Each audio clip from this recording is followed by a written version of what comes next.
Kali ini saya ingin berbicara mengenai sebuah rahasia yang diketemukan di sebuah guci di Nag Hammadi, Mesir tahun 1945. Di sana terdapat buku-buku kuno yang dilarang oleh Konsili Nisea tahun 300-an. Teman-teman, ternyata rahasia itu menceritakan mengenai bumi kita yang tidak seperti yang kita pikirkan. Ternyata bumi kita adalah sebuah ladang pertanian di mana demiurge atau Tuhan yang menuhankan dirinya sendiri dan tidak mau ada Tuhan lain, Tuhan yang sangat dendam, pencemburu dan ingin mengontrol, bersama dengan anak buahnya yang disebut Arkons, itu sudah membuat bumi kita menjadi ladang pertanian. Apa yang mereka panen? Mereka memanen energi, khususnya energi negatif kita, yang oleh Robert Monroe dalam near death experience dan out of body experience-nya menemukan entitas non fisik yang berintelektual tinggi yang menceritakan bahwa bumi itu adalah ladang panen yang disebut lush. Jadi teman-teman, ada entitas dengan teknologi yang sangat tinggi yang mengontrol bumi kita sudah ribuan tahun. Mereka itu mengambil elemen-elemen dari emoji, yaitu energy in motion kita, dan menjadikan mereka sebagai penguasa. Ya, sederhana, sejak kita masih kecil, esensi energi divinitas kita itu sudah dituai melalui apa? Melalui kubus-kubus yang membesarkan kita. Semakin tua, kita semakin retak karena esensi divinitas kita yang kita ekspresikan melalui emosi, melalui perasaan, dari marah, takut, putus asa, bimbang, dan lain-lain, itu ternyata adalah makanan dari entitas-entitas tersebut. Jadi kita itu berada dalam kekuasaan Tuhan yang menuhankan dirinya sendiri, yang mempunyai banyak sekali nama. Entah itu Saturnus, entah itu Demiurge, atau Yahweh. Entitas-entitas ini memastikan bahwa semua manusia yang ada dalam kekuasaannya itu selalu dalam kondisi bertahan hidup, selalu dalam kondisi ketakutan, selalu dalam kondisi mencari jawaban validasi dari luar dirinya, selalu hidup dalam dualitas konfliktual, sehingga tidak benar-benar remember, recognize, dan tahu tentang divinitas kecahayaan yang ada di dalam diri kita. Jadi para arkon melakukannya dengan sangat sistematis. Di zaman modern ini, mereka melakukannya melalui teknologi digital. Setiap kali kita memandang layar monitor kita, itu ada energi yang mereka serap.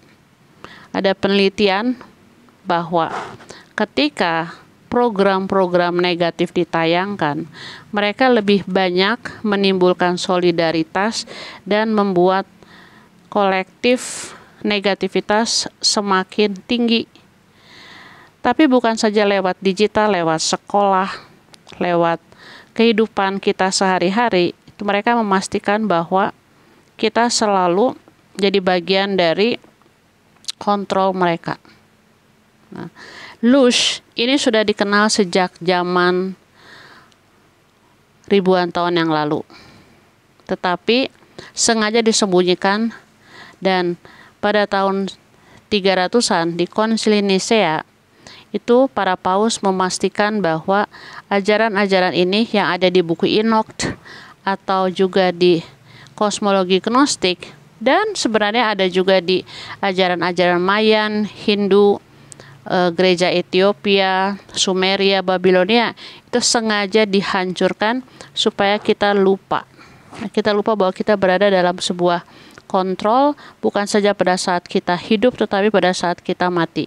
Planet kita itu adalah sebuah simulasi palsu yang ditiru oleh Yaldabaoth atau Demiurge dan anak buahnya, sehingga kita semua terjebak. Bukan saja populasi umum, tetapi juga para pemimpin dunia.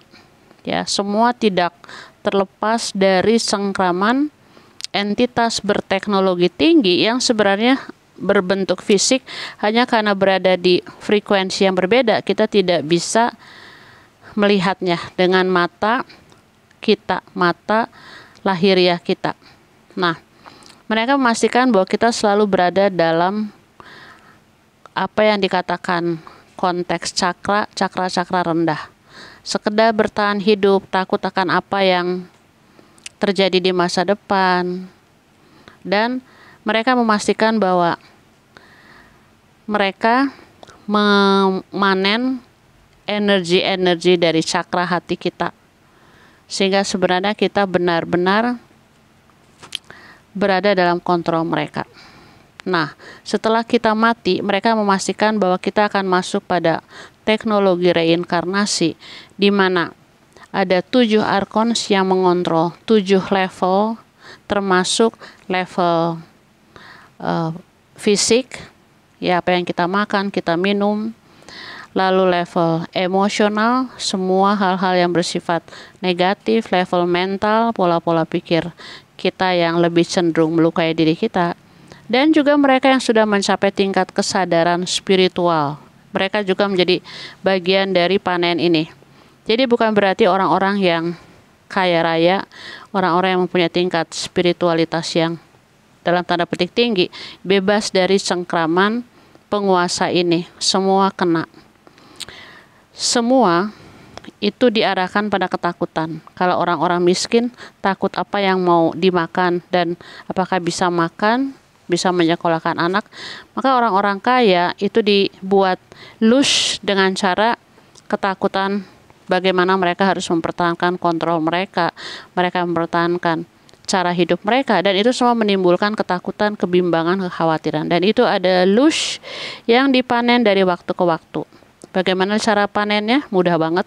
Kita bisa melihat di kalender kita ditentukan ada momen-momen ritual, ada momen-momen yang ditentukan secara kalender di semua kubus, entah itu pendidikan, agama, bahkan spiritual, sehingga panen mereka berlangsung dari waktu ke waktu. Teman-teman, apa yang harus kita lakukan? Yang pertama kali kita lakukan adalah kita menyadari bahwa kita berada dalam penjara pemanenan lush ini. Itu saja sudah membuat kita tidak lagi terlalu terikat pada penjara. Karena ketika kita ada di penjara seperti gambar ini, lalu kita tahu bagaimana cara kita bereaksi. Apakah yang harus kita lakukan? Yang pasti kita tidak bisa kabur dari sistem ini, dan kita juga tidak boleh melarang karena mereka lebih canggih dari kita. Yang harus kita lakukan adalah kita sadar bahwa kita itu berasal dari sebuah realita yang jauh-jauh lebih cinta daripada teknologi ciptaan mereka yang penuh dengan ketakutan. Lawan dari ketakutan itu adalah cinta. Dan kita bersama-sama berada dalam frekuensi yang tepat untuk sama-sama menyadari bahwa kita tidak mau lagi menjadi bagian dari kontrol eksternal melampaui kaum elit, kaum kabel. Ini termasuk di dalamnya teknologi custodian, teknologi kubus, dan lain-lain. Dan kita ingin mencoret, merobek apa yang kita sebut sebagai misi jiwa kita yang ditentukan sebelum reinkarnasi kali ini. Dan pertama, melakukan perjalanan ingat kembali, remembering, lalu perjalanan mengenali kembali, recognizing, dan akhirnya tahu bahwa kita lebih daripada teknologi mereka. Kita adalah divinitas yang hidup di kekinian saat ini. Rahayu.